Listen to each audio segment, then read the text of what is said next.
Muy buenas tardes, esta es una clase de la Cátedra de Recursos Culturales 2, segundo cuatrimestre, Universidad Nacional del Comahue, y el tema que vamos a tratar el día de la fecha va a ser la arquitectura republicana argentina, del año 1810 en adelante.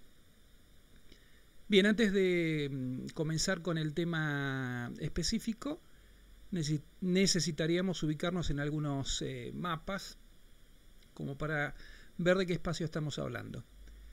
Este mapa corresponde a lo que es el Virreinato del Río de la Plata, que se configura a partir del 1776, a fines del 1700 siglo XVIII. Ahora bien, vamos a ver otros mapas, porque antes de esa configuración, lo que sería la posterior Argentina correspondió durante más de 300 años, 3 siglos, a el Virreinato del Perú. Bueno, este es un mapa donde ustedes pueden ver la extensión que tenía ese Virreinato del Perú y la dependencia no solamente política, administrativa, sino también cultural y económica, que quedó muy marcado con las producciones culturales, artísticas y arquitectónicas de la colonia argentina. También en este periodo se forjan las economías regionales de la posterior Argentina, y van a ver que no hubo mucho cambio en ciertos aspectos. Bien, y este es un mapa de la evolución desde los inicios de la conquista española. En el mapa superior izquierdo ustedes pueden ver los 24 millones de kilómetros que correspondían al Imperio Español. En el segundo mapa, el primero a la derecha, arriba, corresponde a el dominio del Virreinato de Perú, y los dos de abajo de alguna manera se van a relacionar con el tema que vamos a desarrollar el día de la fecha. En las postrimerías del siglo, lo que después serían las Provincias Unidas del Río de la Plata tenían una conformación donde, si nos remitimos a la actualidad, vemos que comprendían 4 países, ¿sí? Lo que es Argentina, lo que es Uruguay, lo que es Paraguay y lo que es Bolivia.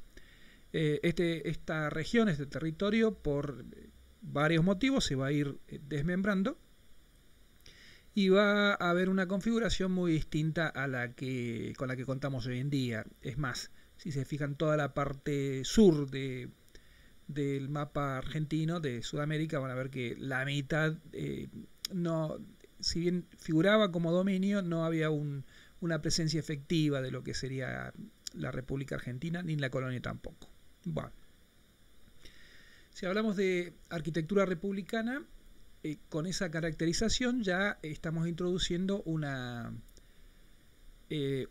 corte, una diferenciación con la arquitectura colonial. Bueno, ustedes la arquitectura colonial la estudiaron cuando vieron las áreas nucleares, cuando vieron el Virreinato de Nueva España, México y alrededores, el Virreinato del Perú y alrededores, y lo que veremos ahora es la conformación o mejor dicho, la arquitectura de la naciente República Argentina, que a través de un proceso muy largo, muy sangriento y muy doloroso, se puede conformar como república. Bien, este es un punteo de aquellos hechos políticos aquellos hechos militares más relevantes del siglo XIX, ¿no? Arrancaríamos con las invasiones inglesas previas a la Revolución de Mayo. Hay un gran bloque que son las guerras independentistas, porque si bien Argentina declara su independencia, durante 14 años está guerreando contra el ejército español realista, o sea que servía al rey. Y después de esas guerras independentistas, el país entra en un proceso que, si bien los historiadores dicen, lo remiten en 1820, 1830 como guerras civiles. Lo cierto es que las guerras civiles en Argentina, las guerras entre puerto e interior, se extendieron desde el 1810 hasta el 1880. Esto lo dicen, bueno, varios historiadores en la actualidad coinciden que Argentina tuvo la guerra civil más larga de la historia, 70 años de guerra civil. Ahí se intercalaron otros conflictos, la guerra con Brasil, conflictos contra Perú y Bolivia, dos grandes bloqueos, el bloqueo francés y el anglo-francés en la fecha que ustedes están viendo. Un hecho que fue la derrota de Juan Manuel de Rosas en el año 52, donde figura en el año 69 la derrota del último caudillo montonero. Me estoy refiriendo a los inicios del fin de la guerra civil entre puerto e interior, que va a acabar en 1880 con el triunfo del puerto de Buenos Aires y la burguesía portuaria junto con la oligarquía ganadera. Y dejo marcado entre el año 65 y el 70 la guerra del Paraguay. ¿Por qué razón? Por algo muy simple. En la clase anterior lo que nosotros vimos fue cómo el país quedó sujeto a el nuevo orden mundial, nuevo orden mundial que estuvo relacionado con la segunda revolución industrial. Esa segunda revolución industrial recluyó los países productores de materia prima a producir más y mejor materia prima, mientras los países centrales se industrializaban y alcanzaban a disfrutar beneficios que las colonias no lo hacían. El Paraguay era el único país latinoamericano, hispanoamericano, autosuficiente, con una industria propia, que había fabricado hasta el año 1870, hasta la última de los ferrocarriles, armas, y tenía una industria de hierro. El Paraguay no quedó sujeto a los dictámenes de esta nueva configuración mundial, y bueno, el hecho fue un hecho trágico. Se conoció como la guerra de la Triple Alianza, donde financiados y motivados por el Imperio Inglés, Uruguay, Brasil y Buenos Aires, no Argentina, Buenos Aires, se enfrentó durante 5 largos y sangrientos años al Paraguay hasta provocar un genocidio. En el año 1870, la Triple Alianza había logrado que no queden paraguayos varones vivos mayores de 10 años. Lo que ven abajo son, las fotos del ejército de niños. La última batalla Paraguay la da en campos de Costañú, o sea, campos de costa, y ahí se enfrenta con el ejército con niños, ¿sí? Pero bueno, ese es un genocidio. Y lo traigo a colación no por una cuestión efectista ni demagógica, sino simplemente para ver cómo fueron planteados los términos geopolíticos del siglo XIX. O sea, muy difícil oponerse a el imperio de ese entonces. Bien, este fue el último caudillo del interior, que fue Felipe Varela. Y hay una frase de Varela, es un escrito, un manifiesto del año 66, que marca esto, ¿no? Tal es el odio de aquellos fratricidas tienen a los provincianos, que nuestros pueblos han sido desolados, saqueados, guillotinados.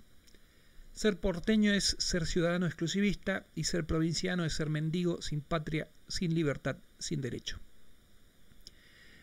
¿A qué viene este fragmento de manifiesto? Bueno, si nosotros recordamos lo que vimos durante la colonia, veremos que los polos económicos, culturales de la posterior Argentina eran precisamente las provincias del interior.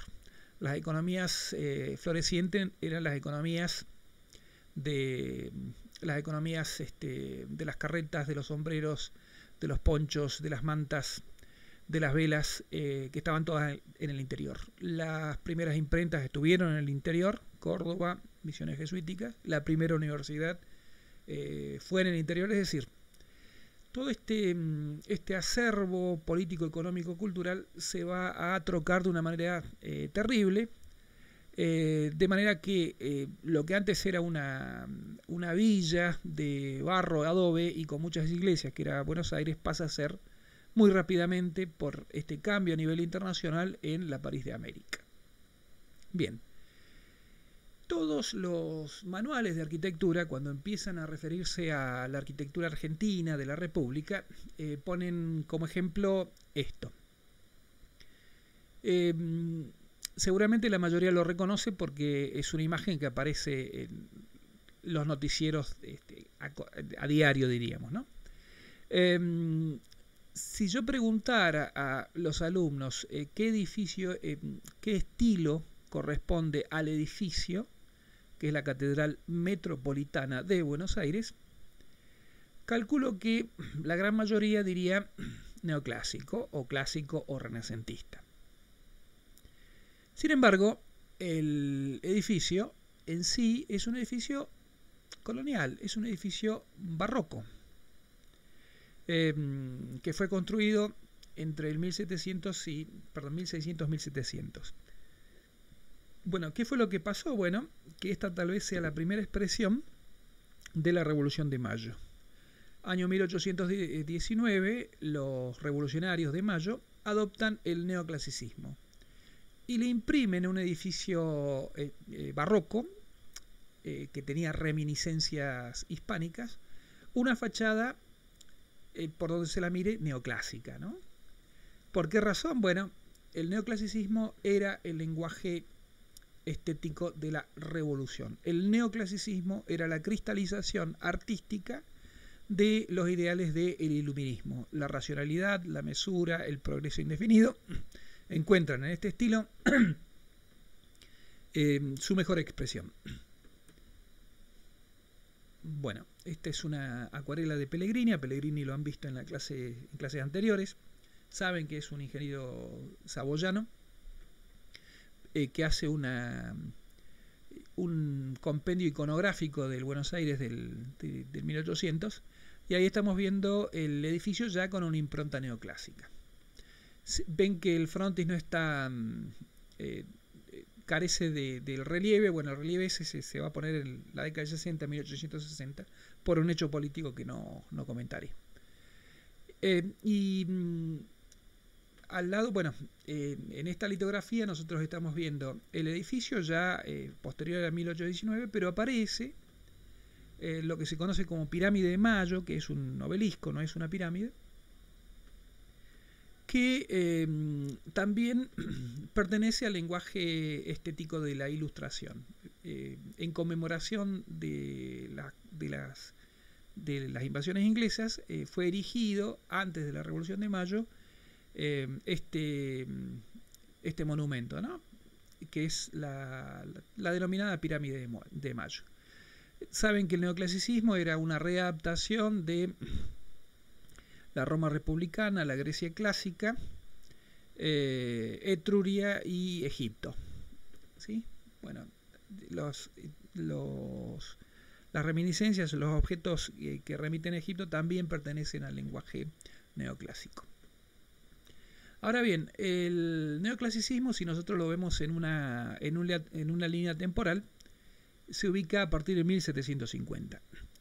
Ya las reformas borbónicas, las reformas de los reyes europeos, españoles también, los borbones estaban a cargo en ese entonces, de fines de 1700, habían intentado copiar el neoclasicismo en algo que se llamó el despotismo ilustrado.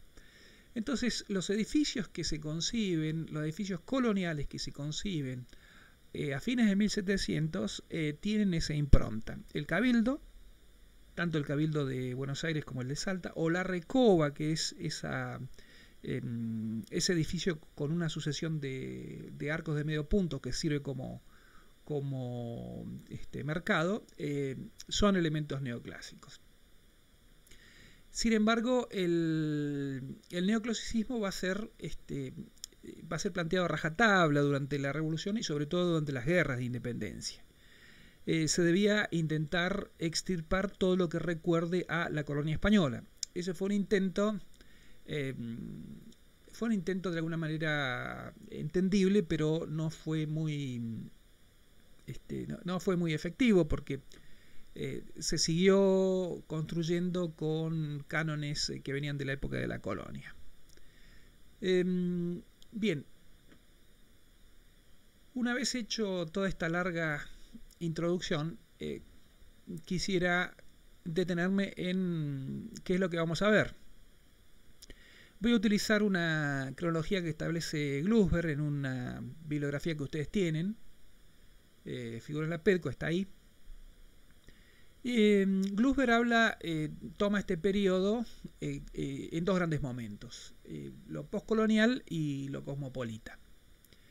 Postcolonial son todos esos procesos arquitectónicos y urbanísticos que van a superar la colonia, entre comillas ese superar. Y ahí se van a conjugar una tradición hispánica que no pierde las características que ya traía de esa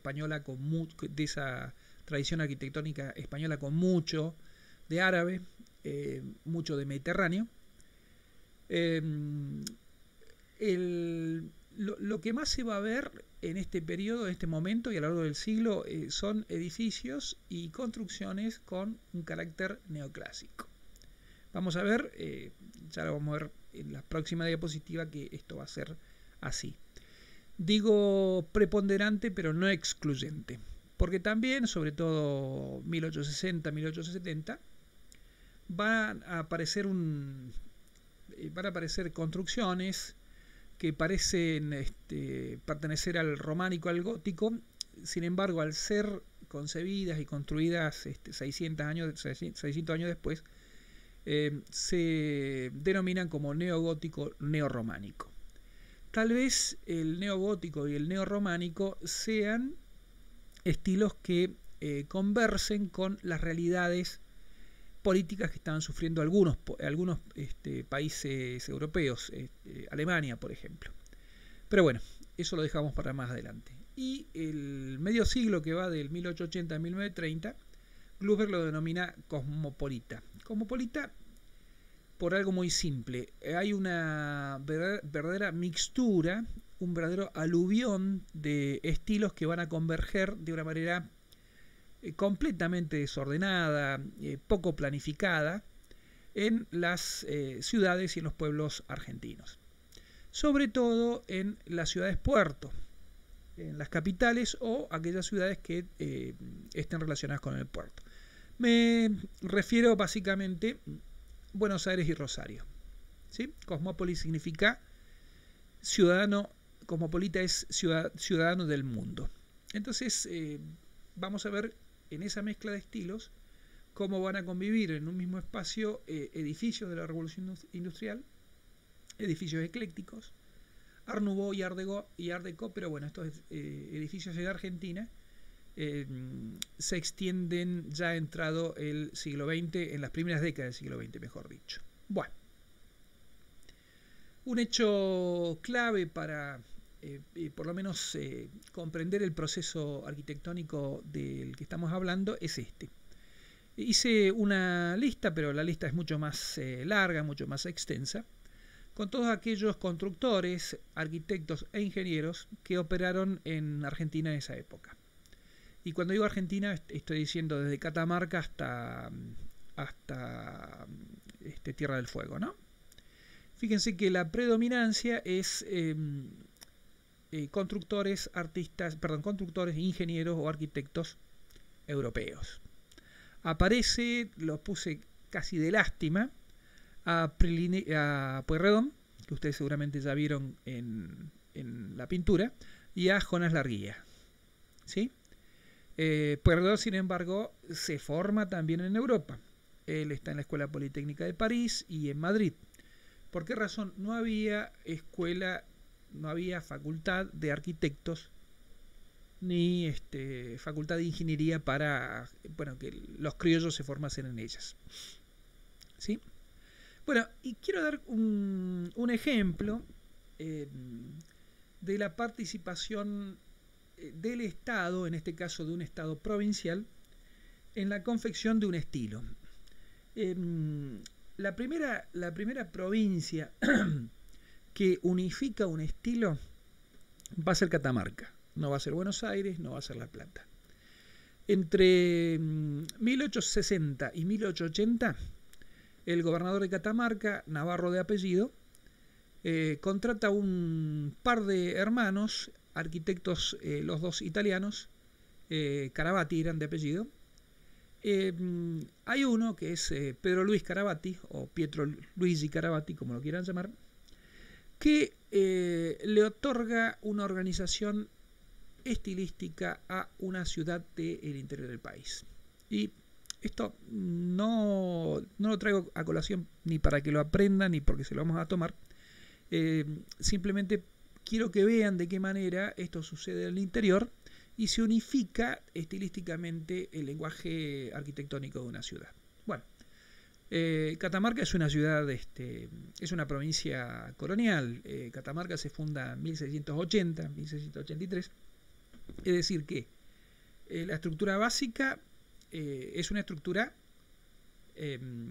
colonial, o sea, la plaza en el centro, la ciudad en damero, enfrente de la plaza las ciudades, los edificios de poder. Ahí arriba pueden ver color ladrillo la catedral al lado de la casa de gobierno y alrededor, esta foto por supuesto que es actual, y alrededor hay algunas casas de poderosos que quedaron en pie hasta el día de hoy. Pero bueno, Catamarca es una ciudad fundada en la colonia. Y abajo, bueno, están viendo a Pietro Luigi Caravati, ¿no? Bien, vamos a ver que todos los edificios que plantea, propone, planifica y ejecuta Caravati son neoclásicos, sin excepción. Bueno, estamos viendo la Catedral Basílica de Catamarca. Se llama catedral, bueno, porque ahí es la residencia del obispo, y basílica por la estructura salón que tiene, que es típicamente neoclásica, ¿sí? O sea, no hay ningún elemento que permita identificarla con otro estilo, ninguna contaminación que diga que no es así. El único elemento agregado es, bueno, traje a colación la Virgen del Valle. La catedral es Catedral Basílica Nuestra Señora del Valle, que está con un poncho de vicuña. Es un elemento de sincretismo lógico, pero hasta la última cornisa, el frontis, la base, la basa, los medallones son lenguaje neoclásico. La cúpula es una cúpula que alcanza 43 metros de altura, tiene una linterna en la parte superior, pero no es nada nuevo que no hayamos visto en cualquier edificio europeo, ¿no? Lo mismo va a suceder con la cárcel. Hay una cárcel para mujeres que es también neoclásica, tiene ciertas variantes. Fíjense, el frontis que tiene no es un frontis triangular, se encarama arriba otro más. Y hay una casa particular que está en pie hasta el día de hoy, que también responde a el dictamen de la antigüedad grecolatina. El Colegio Nacional también, o sea, todos los edificios que les estoy mostrando son edificios hechos por Caravati en este periodo que les comento. El Colegio Nacional también corresponde, y vamos viendo cómo se van conjugando dos cosas.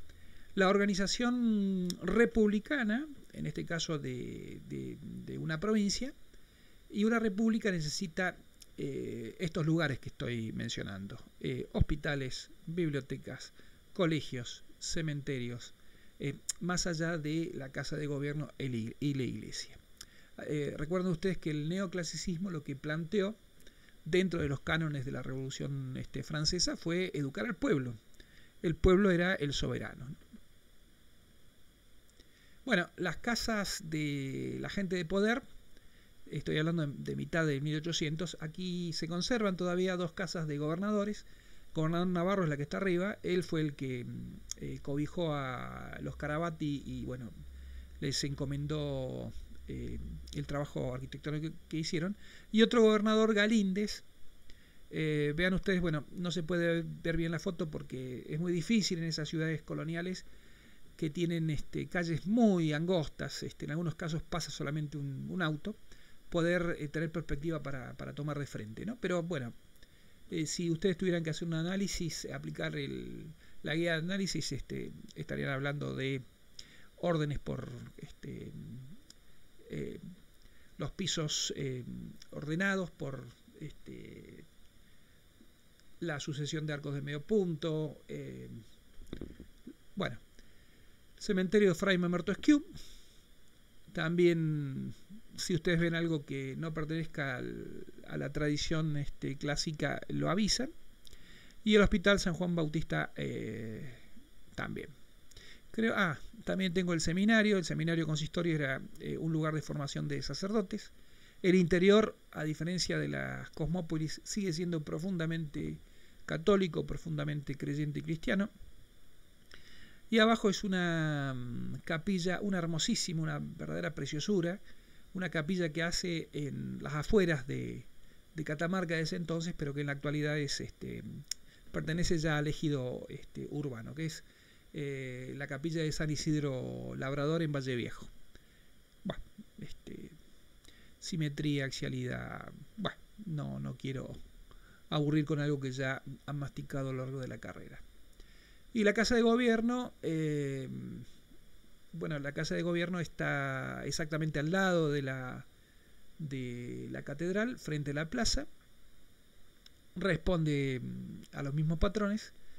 Y aparte de eso, un concepto que es que también es un concepto de la Revolución, que son los paseos públicos, ¿sí?